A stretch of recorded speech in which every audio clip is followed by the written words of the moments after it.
Okay, that's what I mentioned a while ago, that we're having a pause for the book of John, and this morning we will engage or indulge ourselves to the truths concerning the final hour before the betrayal of Jesus, eventually leading to the cross. So every year, our country is remembering these final events from the triumphal entry. Diba? Usually, ang term natin dyan is palaspas. So it came from, because they use uh, those leaves to welcome Jesus in Jerusalem, up to leading to the cross and finally to resurrection. So, but at some points, most of us consider this as a tradition.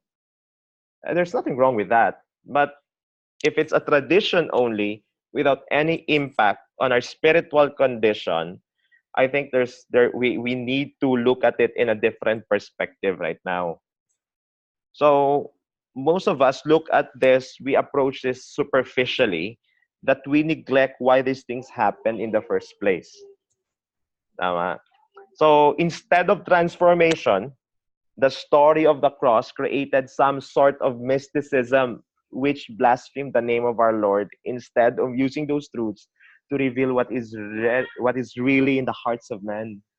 So I remember my my grandmother, every time nag-Holy Week, ayaw niya kaming tumatawa. Meron ba kayong gano'ng tradition sa family ninyo? Yung hindi ka pwedeng tumawa. Hindi kayo pwedeng mag-joke-joke for this week. And I remember when I was in high school, since most of the time, Holy Week is um, April. So basically, lahat, pati kapatid ko, kasama kami sa isang, sabi, magkasama kami because it's vacation time. So syempre magkukulitan, maglalaro. And most of the time, pinapagalita kami ng lola ko. And she will say, huwag kayong ba't kayo tawa ng tawa? Gulat kami, bakit? Bakit? Sabi niya, kasi alam niyo bang patay ang Panginoon natin right now. So nagugulat ako sa ganong concept, diba? So I put that in my heart, and I thought that every single year, literally, Jesus is going back to this Passion Week, which is actually not. This is just a commemoration. This is just a remembrance. There's no mysticism here. Okay? And I remember, sabi pa niya, wag daw lalabas at saka bawal daw masugatan kasi hindi daw gagaling agad. Pero kayong ganun mga thoughts before. So those are the impact if the story of the Passion Week have turned into mysticism, or rather into transformation. But the writers and the gospel writers have eventually written this down because that's the very goal. That is the very goal. And alam natin to. Alam natin yung story na nag-pray si Jesus sa Gethsemane and all. We know that. We are aware of this story. Yet the question here is this. Most of the time, when we look at the story of Gethsemane or the story of the prayer in Gethsemane, parang we take it lightly. Parang, okay, nag-pray si Jesus. Then, we thought that, okay, nag-struggle ba talaga siya? Because he's all-knowing eh. Tama? He is all-knowing. He is omniscient. So what's with the struggle in Gethsemane? Why he struggled in the first place? Kasi alam naman niya talagang mangyayari eh. Tama ba? So ano to, parang show lang. Diba? Is this really a big show for Jesus to really say that, oh, I struggled and all? But is there any truth behind this struggle that we ourselves haven't really seen it because we haven't taken consideration to see it? So few verses actually showed, that's what we're going to read in a while. Few verses show that somehow Jesus was confused. Right? So let's look at the verse and let's start digging into the truth. So this is our verse. And so Mark chapter 14, verse 32 to 42 is our text. And they went to a place called Gethsemane, and he said to his disciples, sit here while I pray. And he took with him Peter and James and John, and began to be greatly distressed and troubled. And he said to them, my soul is very sorrowful, even to death. Remain here and watch. And going a little farther, he fell on the ground and prayed that if it were possible, the hour might pass from him. And he said, Abba, Father, all things are possible for you. Remove this cup from me, yet not what I will, but what you will. And he came and found them sleeping, and he said to Peter, Simon, why are you asleep? Could you not watch 1 hour? Watch and pray that you may not enter into temptation. The spirit is willing, indeed is willing, but the flesh is weak. And again, he went away and prayed, saying the same words. And again, he came and found them sleeping, for their eyes were very heavy, and did not know what to answer him. And he came the third time and said to them, Are you still sleeping and taking your rest? It is enough. The hour has come. The Son of Man is betrayed into the hands of sinners. Rise, let us be going. See, my betrayer is at hand. So Jesus, despite of being an all-powerful, all-knowing, ever-present, eternal, immortal, have experienced what we have undergone. That's very clear. Now remember this. Some people claim that Jesus is not mighty, was not almighty, but mighty. Those are false.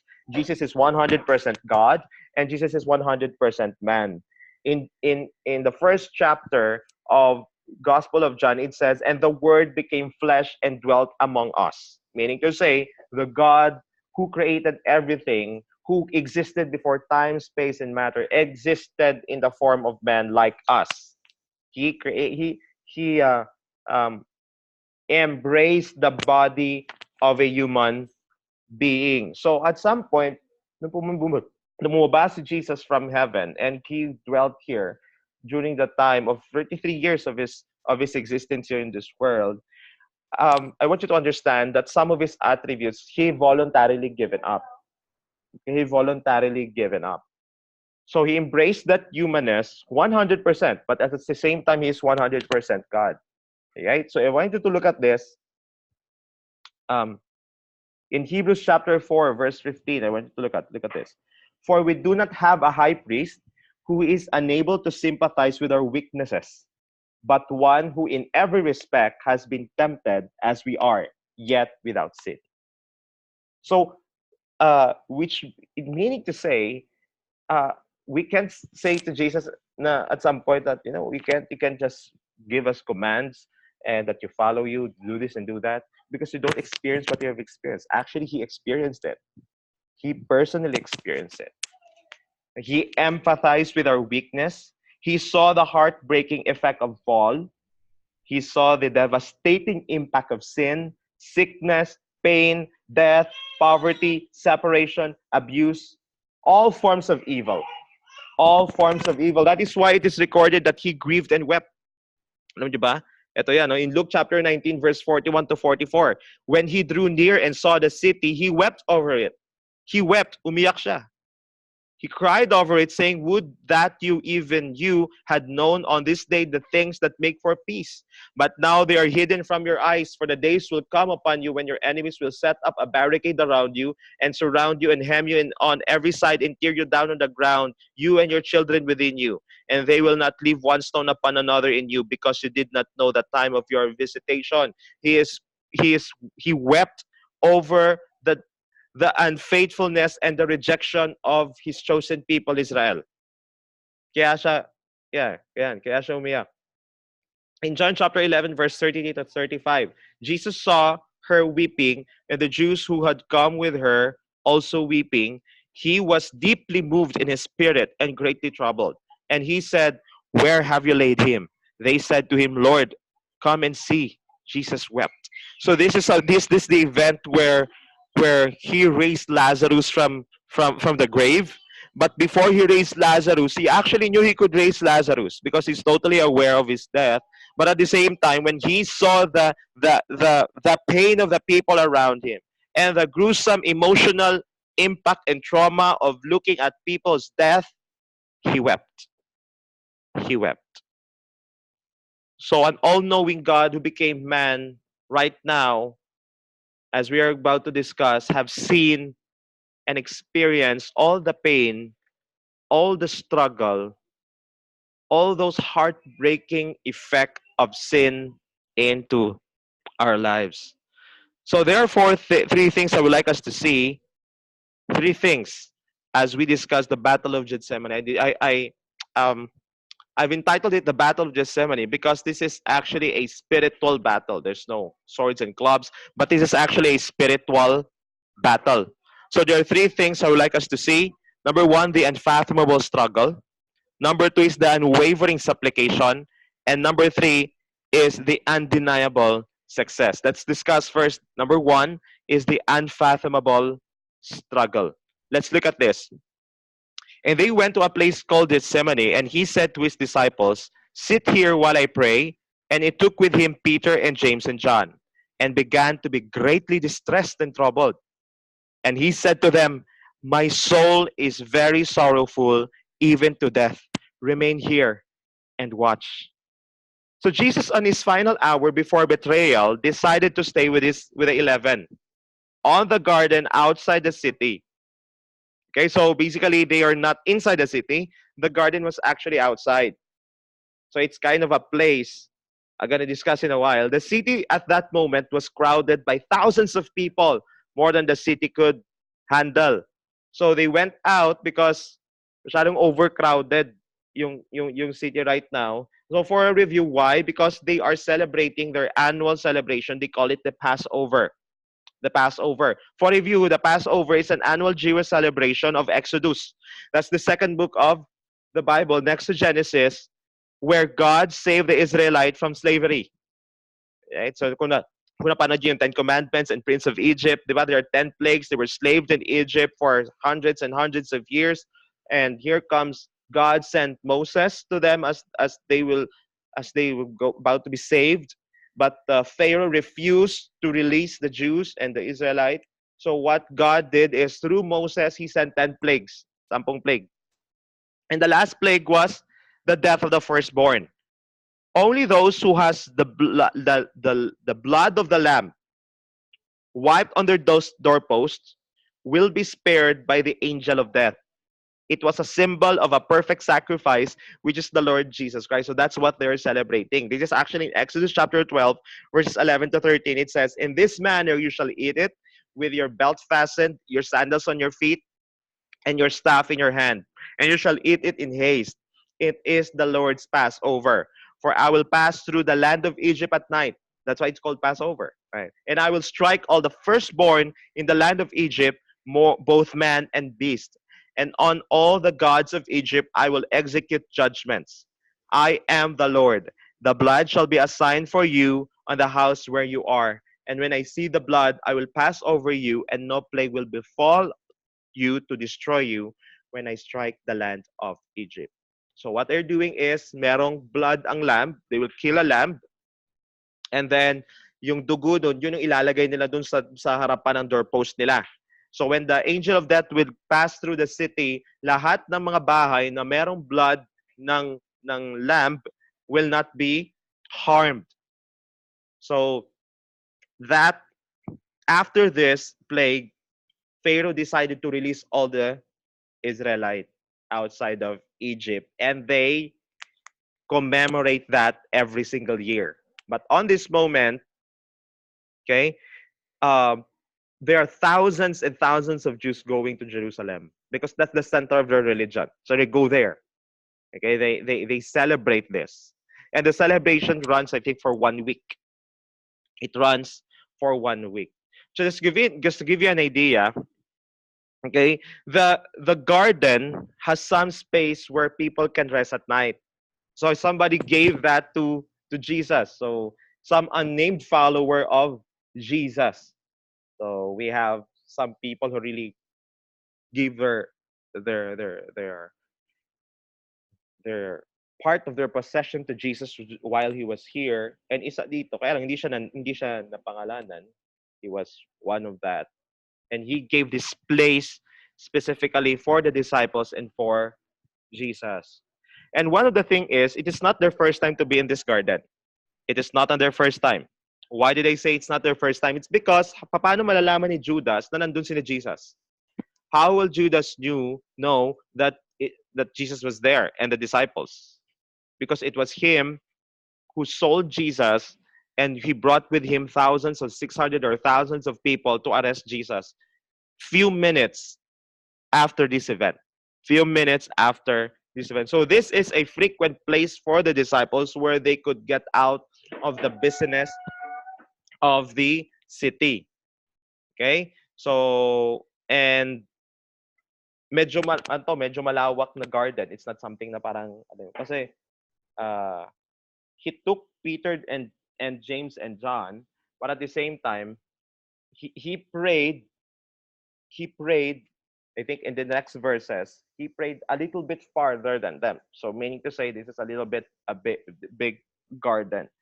Now, there's one question, bakit si Peter, James, and John yung dinala niya?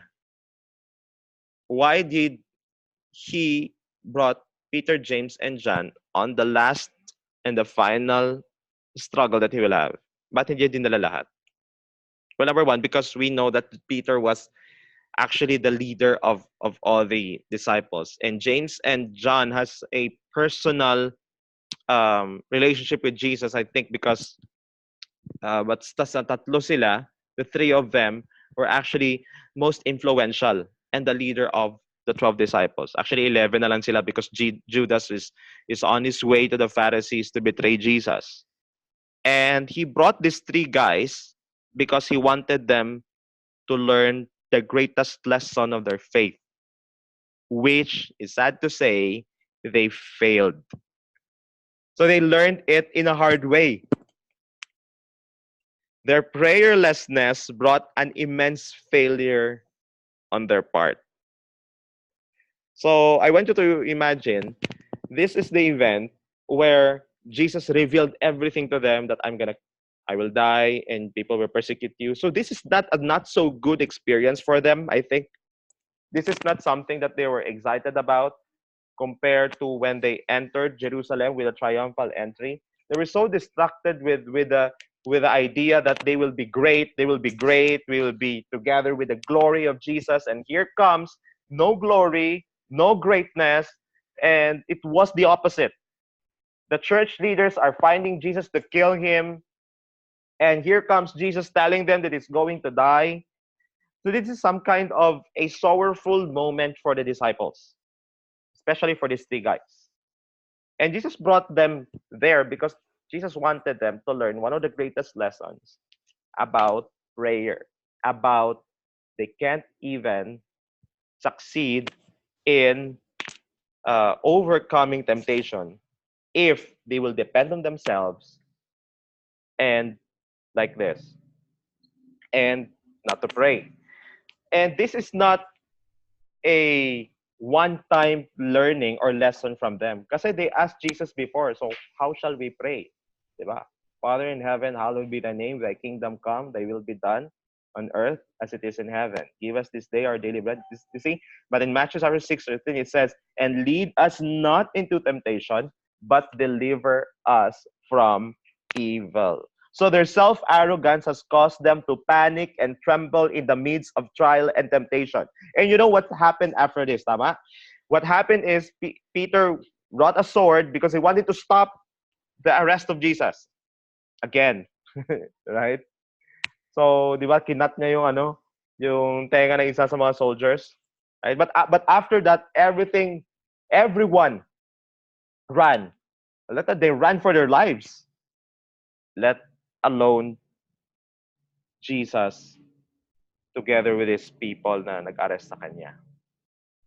So, they failed because they upfront or they approached the struggle, they approached the challenge, they approached the mission in prayerlessness. And Jesus wanted to show them how should we, as followers of him, should approach every struggle no matter how intense it is, no matter how less intense it be. Because you will never, ever succeed in overcoming temptation without prayer. Jesus has been teaching them that it is impossible to succeed in temptation apart from a healthy prayer life. And the three learned it in a hard way. Even Peter exhort that learning on his epistle. So itong sinulat ni Peter. casting all your anxieties on Him because He cares for you. Be sober-minded. Be watchful, for your adversary, the devil, prowls around like a roaring lion seeking someone to devour. Meaning to say, siguro every time na naaalala ni Peter yung event that he denied Jesus 3 times, and alam mo yun, yung parang yung ganong moment, that gruesome moment that he denied the Lord himself. That's why he says, you cast all your anxieties, be sober-minded, be watchful. I think that has been the core of his ministry after in the book of Acts, and eventually in his martyrdom. I think he remembered that it is impossible for him to succeed in all the temptation apart from prayer. But on verse 33 to 34, I want you to look at this. And he took him, Peter and James and John, and began to be greatly distressed and troubled. Okay? So, we saw that an unusual posture of Jesus. Tama? Parang very unusual. He is distressed and he is troubled. Distress means deep amazement. He was in deep amazement in a negative way. Okay? He was in deep amazement. Jesus is amazed about what? So, kasi pag binabasa natin to, even before, okay, Jesus was distressed. Siguro kasi syempre, he will be killed and all. But do you think that God himself will be intimidated by the idea of somebody would hit him and all? I don't think that will cause you deep um, trouble or distress. But I would like to tell you one thing. What caused Jesus great distress, amazement in agony, is the idea, listen to this, it's very important, is the idea that he will experience to be a sin bearer. A sin bearer. He will carry the punishment that goes with every single sin. Now let me explain that a little bit further so that we will actually understand what I'm talking about. In 2 Corinthians chapter 5 verse 21, it says, "For our sake he made to be sin who knew no sin." It was a struggle for Jesus because of all the time. This will be the first time that he will experience that he will carry as a sin bearer. Because from eternity past up to this moment, the idea of sin is alien to him. Alien to him. Yes, Jesus is omniscient, but the idea that the eternal punishment of the Father will rest upon him is an unfathomable struggle only a holy God could understand. Now for us, we struggle to be holy. We struggle to be perfect. We struggle to reach the standard of God's perfection. That's our struggle every day. There are times in our life there are times in our day that we struggle to do the things we're not supposed to do, but we did it. Tama, may mga ganung struggle tayo.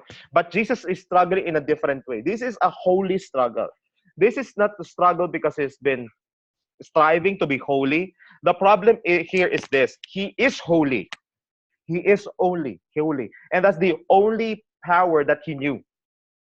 He doesn't want to look at sin. He can't even touch it. He can't even look at it. But at this point, God the Father has appointed him to carry sin and to carry the punishment of sin, the eternal punishment, so that everybody would believe in him will experience that full-grown forgiveness.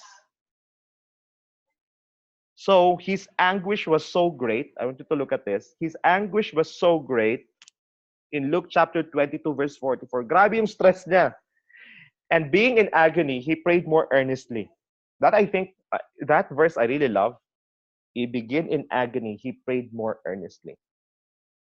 That's how a holy God, perfect, tempted in all ways, have approached his struggle.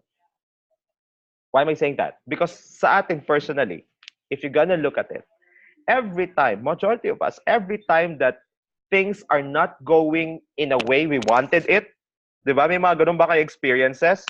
There are so many frustrating experiences in family, career, business, life, or anything. How do you respond?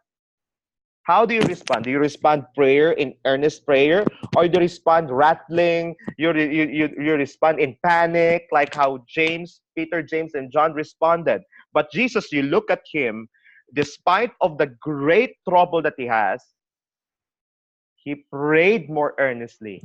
He prayed more earnestly. But there's another thing I would like us to see in this verse, and his sweat became like great drops of blood falling down to the ground. So he was sweating blood. He was literally sweating blood. The medical term for that is hematohydrosis. Hematohydrosis. It may occur in an individual suffering from extreme level of stress.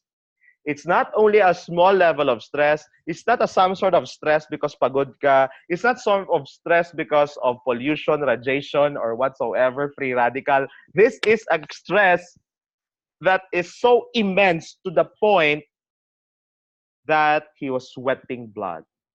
So if this is not really a big deal for Jesus, hindi siya dapat nag-respond on this way. Diba? So as I've mentioned a while ago, his hatred to sin, he can even look and touch it, and he will carry and embrace the the wrath of God. These are alien to him. And there's another thing I would like us to see. Satan, up to this moment, is trying to stop Jesus of going to the cross. He is trying to stop Jesus of going to the cross. Satan doesn't want Jesus on the cross. Remember that. He doesn't want it because he knew that if he succeeded of stopping Jesus going to the cross, heaven will be empty and hell will be full of all people suffering the holy wrath of God for eternity. He knew that. He knew that when Jesus would not decide to go to the cross up to this moment, this moment is very critical.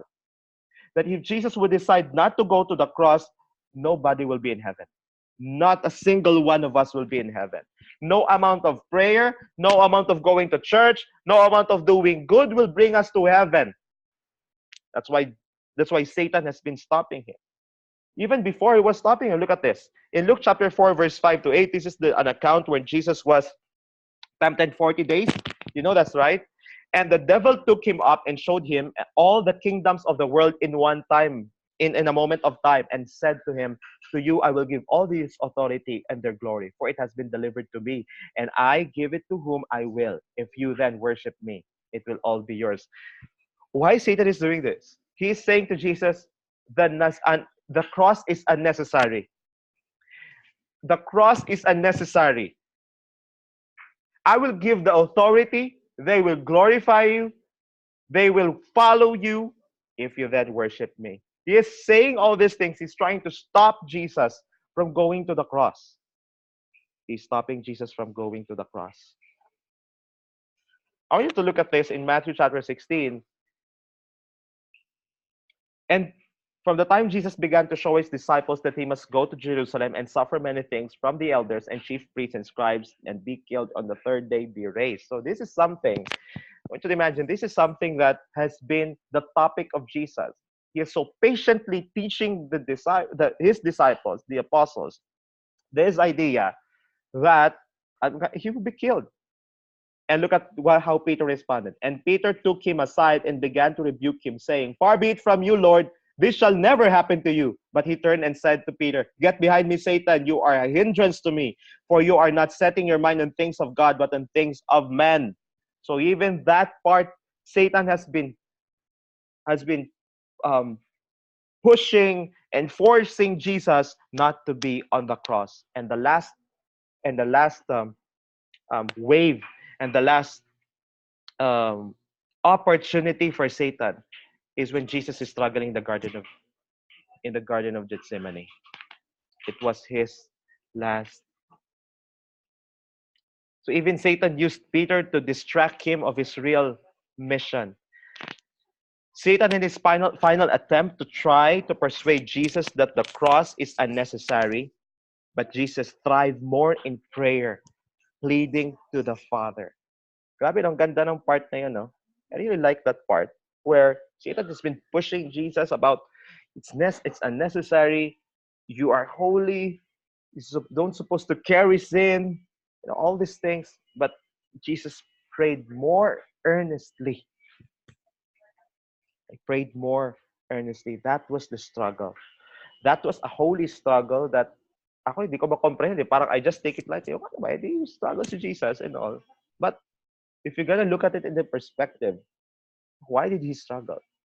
Because he can't carry sin. He can't even look at sin. He hates sin so much.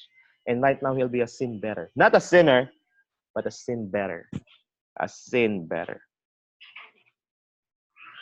I'd like us to look at the second part, which is the unwavering supplication. Unwavering supplication. We have the unfathomable struggle. We discussed that. What we have here is the unwavering supplication. In Mark chapter 14, 35, verse 6, it says, and going a little farther, he fell on the ground and prayed that if it were possible, the hour might pass from him. And he said, Abba, Father, all things are possible for you. Remove this cup from me, yet not what I will, but your will. Question.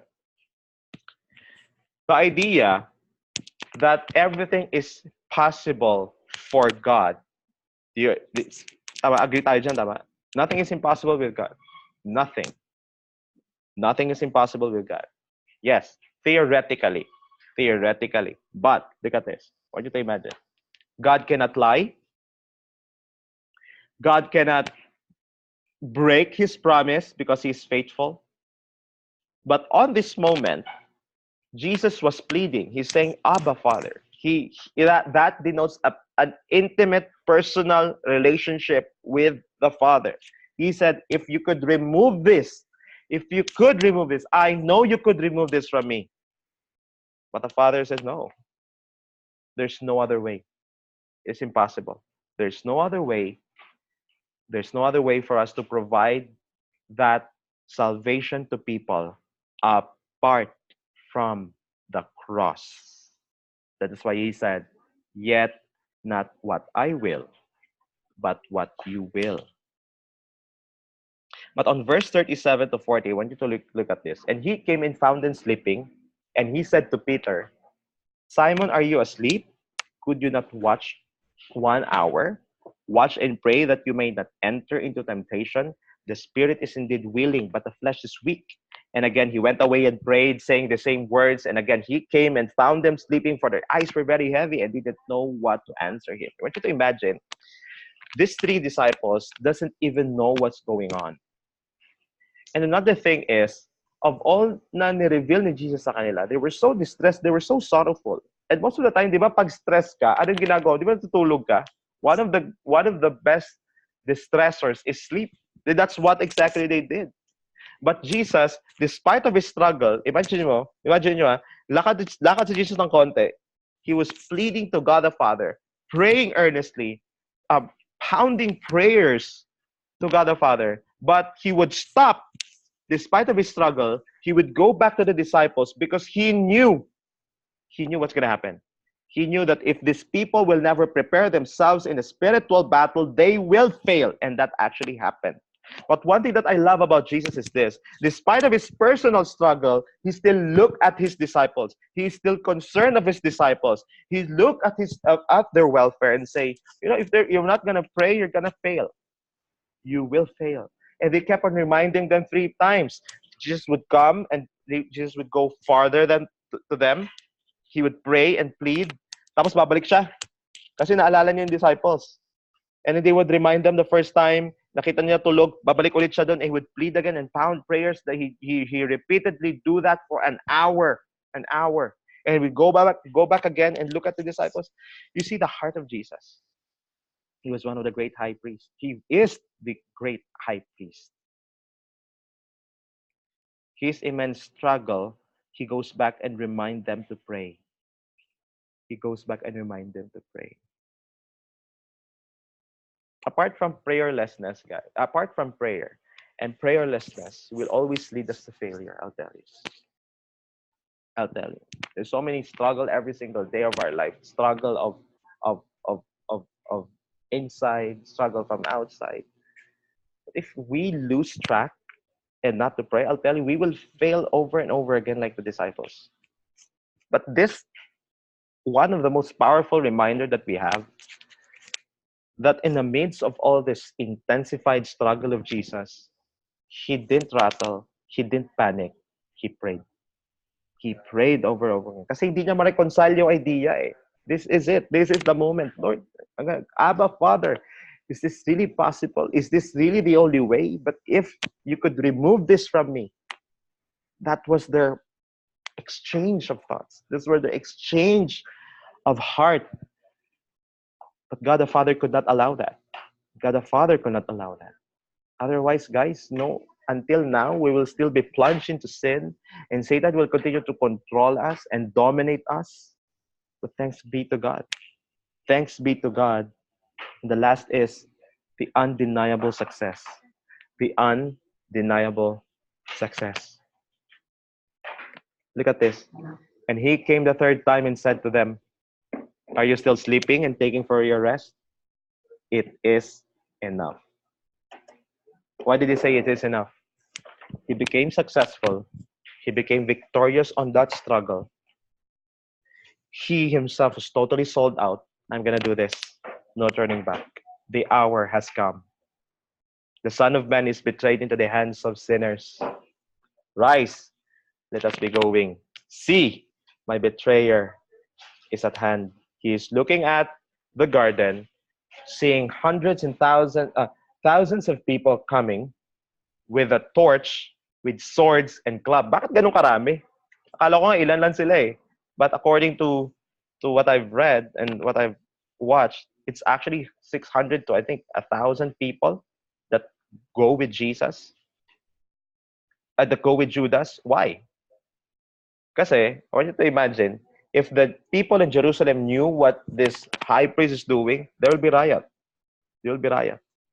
That's why they had this group of people. Now, he said, go, let us be going, not separate way, but let us be going to meet the betrayer. So after a long hustle, we can see Jesus was ready for his last, final, and ultimate mission. He finished the final temptation. His posture changed. So we can see that his posture from struggle to firmness and ready to save those who believe and will believe in him. The Garden of Gethsemane is a story of a holy God struggling to contain the idea that he will be a sin bearer. But at the same time, this is a story of hope that Jesus, of his last temptation, have overcome it.